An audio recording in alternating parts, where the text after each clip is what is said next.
ਮੇਰਾ ਨਾਮ ਹਰਨੇਕ ਸਿੰਘ ਆ। ਮੇਰੀ ਉਮਰ ਕੋਈ 60 ਕੁ ਸਾਲ ਦੀ ਤਾਂ ਹੋਵੇਗੀ ਹੀ। ਮੈਂ ਆਪਣੀ ਕੁੜੀ ਦਾ ਵਿਆਹ ਸ਼ਹਿਰ ਵਿੱਚ ਕਰਨਾ ਚਾਹੁੰਦਾ ਸੀ, ਪਰ ਉਸ ਦੀ ਕਿਸਮਤ ਵਿੱਚ ਤਾਂ ਲਿਖਿਆ ਹੀ ਸੀ ਕਿ ਉਸ ਦਾ ਵਿਆਹ ਪਿੰਡ ਵਿੱਚ ਹੀ ਹੋਣਾ। ਮੈਂ ਵੀ ਚੰਗਾ ਮੁੰਡਾ ਦੇਖ ਕੇ ਮਨ ਬਦਲ ਲਿਆ ਤੇ ਆਪਣੀ ਲੜਕੀ ਦਾ ਵਿਆਹ ਪਿੰਡ ਵਿੱਚ ਹੀ ਕਿਸੇ ਅਮੀਰ ਘਰ ਵਿੱਚ ਕਰ ਦਿੱਤਾ। ਵੈਸੇ ਤਾਂ ਮੇਰੀ ਧੀ ਬਹੁਤ ਸੌਖੀ ਸੀ। ਮੇਰਾ ਜਵਾਈ ਵੀ ਚੰਗੀ ਜ਼ਮੀਨ ਦਾ ਮਾਲਕ ਸੀ ਤੇ ਚੰਗਾ ਕਮਾਉਂਦਾ ਸੀ। ਮੇਰੀ ਧੀ ਨੂੰ ਕਿਸੇ ਚੀਜ਼ ਦੀ ਕੋਈ ਕਮੀ ਨਹੀਂ ਸੀ। ਮੇਰੀ ਕੁੜੀ ਦੀ ਇੱਕ ਸਹੇਲੀ ਸੀ, ਉਹਦਾ ਵਿਆਹ ਕਿਸੇ ਬਲੈਕੀਏ ਨਾਲ ਹੋ ਗਿਆ ਸੀ। ਹੈਗੀ ਤਾਂ ਉਹ ਵੀ ਘਰੋਂ ਸੌਖੀ ਸੀ। ਪਹਿਲਾਂ ਤਾਂ ਮੇਰੀ ਕੁੜੀ ਨੂੰ ਉਸ ਦਾ ਫੋਨ ਆ ਜਾਂਦਾ ਸੀ, ਪਰ ਫਿਰ ਹੌਲੀ-ਹੌਲੀ ਉਸ ਦਾ ਫੋਨ ਆਉਣਾ ਬੰਦ ਹੋ ਗਿਆ ਸੀ। ਮੇਰਾ ਸਾਰਾ ਪਰਿਵਾਰ ਹੀ ਮੇਰੀ ਧੀ ਨੂੰ ਤੇ ਉਹਦੀ ਸਹੇਲੀ ਨੂੰ ਬਹੁਤ ਪਿਆਰ ਦਿੰਦੇ ਸੀ। ਮੈਂ ਜਦੋਂ ਆਪਣੀ ਕੁੜੀ ਕੋਲ ਜਾਂਦਾ ਤੇ ਉਹਨੂੰ ਉਹਦੀ ਸਹੇਲੀ ਦਿਲਜੀਤ ਦਾ ਜ਼ਰੂਰ ਪੁੱਛਦਾ ਸੀ। ਉਹਦੇ ਘਰ ਦੇ ਤੇ ਹੋਰ ਸਾਰੇ ਵੀ ਉਹਨੂੰ ਜੀਤ ਕਹਿ ਕੇ ਬੁਲਾਉਂਦੇ ਸੀ। ਜੀਤ ਵੇਖਣ ਨੂੰ ਤਾਂ ਮੇਰੀ ਧੀ ਵਰਗੀ ਸੀ ਤੇ ਸਾਰੇ ਉਹਨੂੰ ਕਹਿ ਦਿੰਦੇ ਸੀ ਕਿ ਇਹ ਮੇਰੀ ਧੀ ਰੱਜੀ ਦੀ ਭੈਣ ਲੱਗਦੀ ਆ। ਮੇਰੀ ਘਰਵਾਲੀ ਨੇ ਤੇ ਮੈਂ ਕਦੇ ਵੀ ਰੱਜੀ ਤੇ ਜੀਤ ਵਿੱਚ ਫਰਕ ਨਹੀਂ ਕੀਤਾ ਸੀ। ਅਸੀਂ ਇੱਕੋ ਜਿਹੀਆਂ ਚੀਜ਼ਾਂ ਦੋਵਾਂ ਲਈ ਲੈ ਕੇ ਦਿੰਦੇ ਸੀ। ਉਹ ਦੋਵੇਂ ਖੁਸ਼ ਹੋ ਜਾਂਦੀਆਂ ਸੀ। ਜੀਤ ਆਪਣੇ ਮਾਂ-ਪਿਓ ਦੀ ਲਾਡਲੀ ਧੀ ਸੀ। ਉਹਦਾ ਭਰਾ ਇਟਲੀ ਵਿੱਚ ਪੱਕਾ ਸੀ। ਜੀਤ ਨੂੰ ਉਸਦੇ ਭਰਾ ਤੇ ਸਾਡੇ ਘਰ ਆਉਣ ਤੋਂ ਕੁਝ ਨਹੀਂ ਕਹਿੰਦੇ ਸੀ, ਕਿਉਂਕਿ ਉਹਨਾਂ ਨੂੰ ਪਤਾ ਸੀ ਕਿ ਜੀਤ ਸਿਰਫ ਰੱਜੀ ਤੋਂ ਬਿਨਾਂ ਕਿਸੇ ਹੋਰ ਨੂੰ ਸਹੇਲੀ ਬਣਾ ਹੀ ਨਹੀਂ ਸਕਦੀ। ਉਹ ਸ਼ੁਰੂ ਤੋਂ ਹੀ ਚੰਗੇ ਸੰਸਕਾਰਾਂ ਨਾਲ ਪਲੀ ਸੀ। ਮੇਰੀ ਧੀ ਵੀ ਉਹਦਾ ਬਹੁਤ ਕਰਦੀ ਸੀ। ਉਹ ਇਕੱਠੀਆਂ ਸਕੂਲ ਜਾਂਦੀਆਂ ਤੇ ਸਕੂਲ ਦਾ ਕੰਮ ਵੀ ਇਕੱਠੀਆਂ ਬੈਠ ਕੇ ਕਰਦੀਆਂ। ਕਦੀ ਮੇਰੀ ਕੁੜੀ ਉਹਦੇ ਘਰੇ ਚਲੀ ਜਾਂਦੀ ਤੇ ਕਦੇ ਉਹ ਸਾਡੇ ਘਰੇ ਆ ਜਾਂਦੀ। ਸਾਨੂੰ ਕਦੇ ਵੀ ਆਪਣੀਆਂ ਇਹਨਾਂ ਦੋਹਾਂ ਧੀਆਂ ਦਾ ਕੋਈ ਉਲਾਂਭਾ ਨਹੀਂ ਆਇਆ ਸੀ।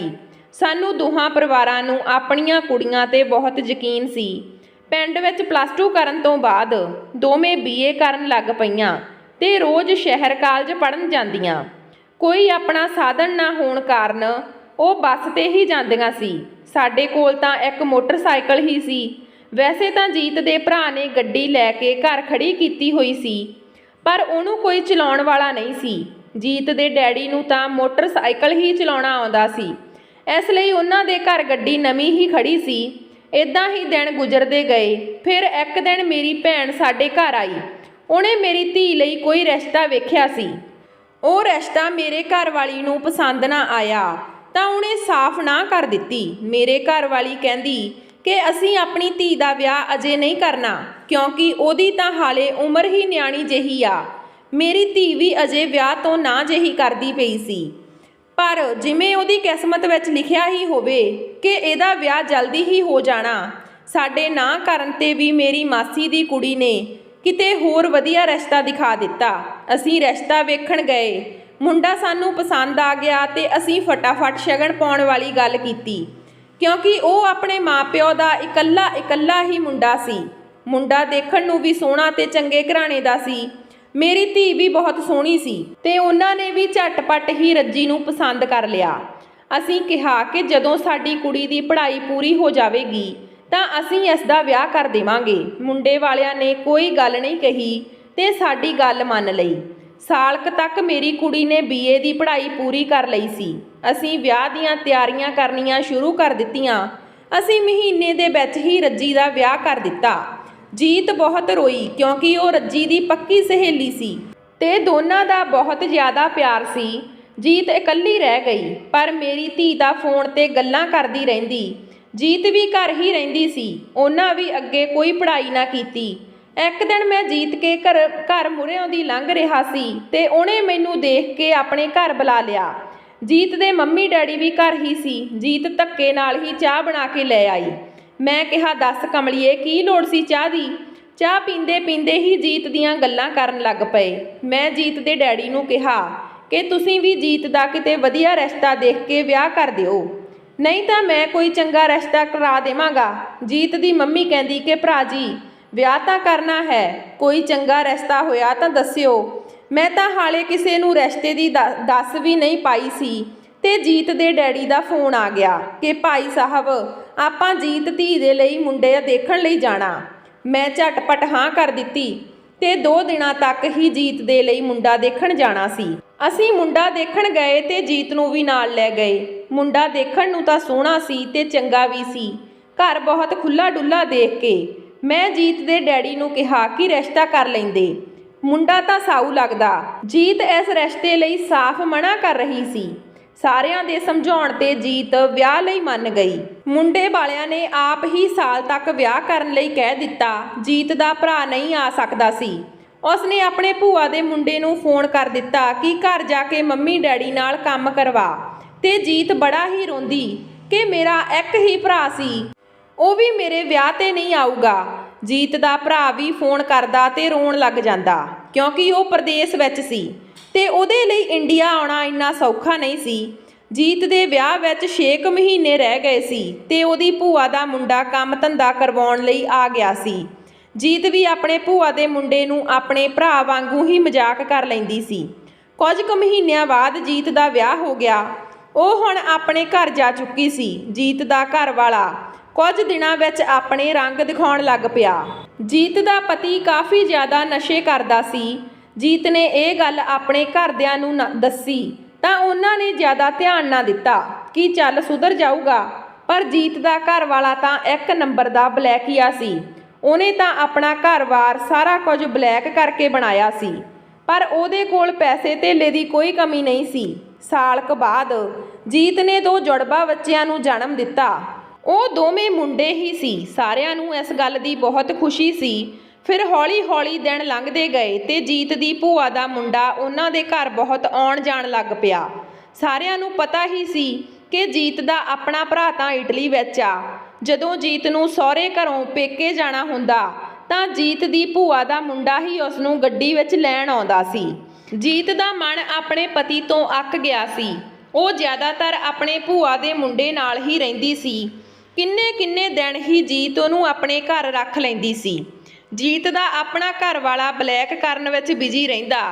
ਜੀਤ ਦਾ ਘਰ ਵਾਲਾ ਉਹਨੂੰ ਕਿਸੇ ਵੀ ਚੀਜ਼ ਦੀ ਕਮੀ ਨਾ ਰਹਿਣ ਦਿੰਦਾ। ਉਹ ਆਪਣੇ ਸਾਲੇ ਲਈ ਵੀ ਬਹੁਤ ਚੀਜ਼ਾਂ ਲੈ ਕੇ ਆਉਂਦਾ ਸੀ। ਜੀਤ ਦੇ ਬੱਚੇ ਵੀ 5 ਸਾਲ ਦੇ ਹੋ ਗਏ ਸੀ। ਪਰ ਜੀਤ ਆਸ਼ਕੀ ਵਿੱਚ ਡੁੱਬੀ ਹੋਈ ਸੀ। ਕਿਸੇ ਨੂੰ ਵੀ ਇਸ ਗੱਲ ਦੀ ਭਿਣਕ ਤੱਕ ਨਹੀਂ ਲੱਗੀ। ਜੀਤ ਦੇ ਦੋਨਾਂ ਮੁੰਡਿਆਂ ਵਿੱਚੋਂ ਇੱਕ ਬਹੁਤ ਸਮਝਦਾਰ ਸੀ ਕਿਉਂਕਿ ਉਹ ਆਪਣੇ ਪਾਪਾ ਨੂੰ ਬਹੁਤ ਪਿਆਰ ਕਰਦਾ ਸੀ ਤੇ ਉਸ ਨੂੰ ਘਰ ਆਉਂਦਿਆਂ ਨੂੰ ਰੋਟੀ ਪਾਣੀ ਆਪਣੀ ਮੰਮੀ ਕੋਲੋਂ ਫੜ ਕੇ ਆਪ ਫੜਾਉਂਦਾ ਸੀ। ਜੀਤ ਦਾ ਘਰ ਵਾਲਾ ਆਪਣੇ ਮੁੰਡੇ ਨੂੰ ਕਹਿ ਕੇ ਜਾਂਦਾ ਸੀ, ਤੂੰ ਘਰ ਦਾ ਧਿਆਨ ਰੱਖਿਆ ਕਰ। ਜਦੋਂ ਜੀਤ ਦੇ ਮੁੰਡੇ 7 ਕੁ ਸਾਲ ਦੇ ਹੋ ਗਏ ਤਾਂ ਉਹਦੇ ਘਰ ਵਾਲੇ ਨੇ ਆਪਣੇ ਮੁੰਡਿਆਂ ਨੂੰ ਪੈਸਿਆਂ ਦਾ ਹਿਸਾਬ ਕਿਤਾਬ ਸਿਖਾਉਣਾ ਸ਼ੁਰੂ ਕਰ ਦਿੱਤਾ। ਜੀਤ ਦਾ ਇੱਕ ਮੁੰਡਾ ਤਾਂ ਭੋਲਾ ਜਿਹਾ ਸੀ ਤੇ ਇੱਕ ਬਹੁਤ ਹੁਸ਼ਿਆਰ ਸੀ। ਜੀਤ ਦੇ ਸਹੁਰਿਆਂ ਨੂੰ ਵੀ ਪਤਾ ਸੀ ਕਿ ਉਹਦੀ ਭੂਆ ਦਾ ਮੁੰਡਾ ਆਉਂਦਾ ਹੀ ਰਹਿੰਦਾ। ਜੀਤ ਦਾ ਪਤੀ ਤਾਂ ਰਾਤ ਨੂੰ ਵੀ ਲੇਟ ਹੀ ਆਉਂਦਾ ਸੀ। ਉਹਦਾ ਇੱਕ ਮੁੰਡਾ ਸਾਰੇ ਘਰ ਦਾ ਧਿਆਨ ਰੱਖਦਾ ਸੀ ਕਿਉਂਕਿ ਉਹਦੇ ਪਾਪਾ ਨੇ ਕਿਹਾ ਸੀ ਕਿ ਆਪਣੇ ਘਰ ਕਿਤੇ ਪੁਲਿਸ ਨਾ ਆ ਜਾਵੇ ਤੇ ਮੈਨੂੰ ਫੜ ਕੇ ਨਾ ਲੈ ਜਾਵੇ। ਇਸ ਲਈ ਮੁੰਡਾ ਸਕੂਲ ਤੋਂ ਘਰ ਆਉਂਦਾ ਤੇ ਪੂਰਾ ਧਿਆਨ ਰੱਖਦਾ। ਪਰ ਉਸ ਨੂੰ ਆਪਣੀ ਮਾਂ ਦੇ ਬਾਰੇ ਪਤਾ ਨਹੀਂ ਲੱਗਾ ਕਿਉਂਕਿ ਉਹਨਾਂ ਦੋਵਾਂ ਭਰਾਵਾਂ ਨੂੰ ਇਹ ਸੀ ਕਿ ਇਹ ਸਾਡਾ ਮਾਮਾ ਲੱਗਦਾ। ਕਿਸੇ ਦਾ ਵੀ ਉਹਨਾਂ ਵੱਲ ਧਿਆਨ ਨਾ ਜਾਂਦਾ। ਫਿਰ ਇੱਕ ਦਿਨ ਜੀਤ ਦਾ ਪਤੀ ਸ਼ਰਾਬੀ ਹੋਇਆ ਸੀ ਤੇ ਘਰ ਬਹੁਤ ਹੀ ਲੇਟ ਆਇਆ ਤਾਂ ਸਾਰੇ ਸੌਂ ਗਏ ਸੀ। ਪਰ ਉਸ ਦਾ ਮੁੰਡਾ ਜਾਗਦਾ ਸੀ। ਉਹ ਆਪਣੇ ਪਾਪਾ ਦੀ ਗੱਲ ਨੂੰ ਚੰਗੀ ਤਰ੍ਹਾਂ ਸਮਝਦਾ ਸੀ। ਉਹਨੇ ਸਵੇਰ ਹੁੰਦੇ ਹੀ ਆਪਣੇ ਪਾਪਾ ਨੂੰ ਕਿਹਾ ਕਿ ਪਾਪਾ ਤੁਸੀਂ ਲੇਟ ਨਾ ਆਇਆ ਕਰੋ। ਅੱਗੋਂ ਉਸ ਦਾ ਪਾਪਾ ਕਹਿੰਦਾ, ਕੋਈ ਗੱਲ ਨਹੀਂ ਪੁੱਤ, ਮੇਰੀ ਫਿਕਰ ਨਾ ਕਰ, ਮੇਰੇ ਇਦਾਂ ਦੇ ਕੰਮ ਮੈਨੂੰ ਹਨੇਰਾ ਸਵੇਰਾ ਹੋ ਹੀ ਜਾਂਦਾ। ਜੀਤ ਦੇ ਪਤੀ ਨੂੰ ਆਪਣੇ ਸਾਲੇ ਤੇ ਸ਼ੱਕ ਜਿਹਾ ਹੋਇਆ ਤੇ ਉਹਨੇ ਆਪਣੇ ਮੁੰਡੇ ਨੂੰ ਆਵਾਜ਼ ਮਾਰੀ ਤੇ ਕਹਿੰਦਾ, ਤੂੰ ਆਪਣੇ ਮਾਮੇ ਤੇ ਮੰਮੀ ਦਾ ਧਿਆਨ ਰੱਖਿਆ ਕਰ। ਤੇਰੀ ਮੰਮੀ ਮੇਰੇ ਨਾਲ ਕੁਝ ਦਿਨਾਂ ਤੋਂ ਜ਼ਿਆਦਾ ਹੀ ਲੜਨ ਲੱਗ ਪਈ ਆ। ਇੰਨੀ ਗੱਲ ਕਹਿ ਕੇ ਉਹ ਘਰੋਂ ਚਲਾ ਗਿਆ। ਬਸ ਫਿਰ ਕੀ ਸੀ, ਜੀਤ ਤੇ ਉਹਦੇ ਭੂਆ ਦੇ ਮੁੰਡੇ ਨੇ ਜੀਤ ਦੇ ਪਤੀ ਨੂੰ ਮਾਰ ਕੇ ਘਰੋਂ ਭੱਜਣ ਦਾ ਪਲਾਨ ਬਣਾ ਲਿਆ ਸੀ। ਜੀਤ ਨੇ ਕੁਝ ਪੈਸੇ ਤੇ ਹੋਰ ਚੀਜ਼ਾਂ ਇੱਕ ਬੈਗ ਵਿੱਚ ਪਾ ਕੇ ਰੱਖ ਲਈਆਂ। ਸ਼ਾਮ ਹੋਈ ਤਾਂ ਜੀਤ ਨੇ ਫਟਾਫਟ ਸਾਰਾ ਘਰ ਦਾ ਕੰਮ ਕਰ ਲਿਆ ਤੇ ਮੁੰਡਿਆਂ ਨੂੰ ਵੀ ਜਲਦੀ ਰੋਟੀ ਖਵਾ ਦਿੱਤੀ।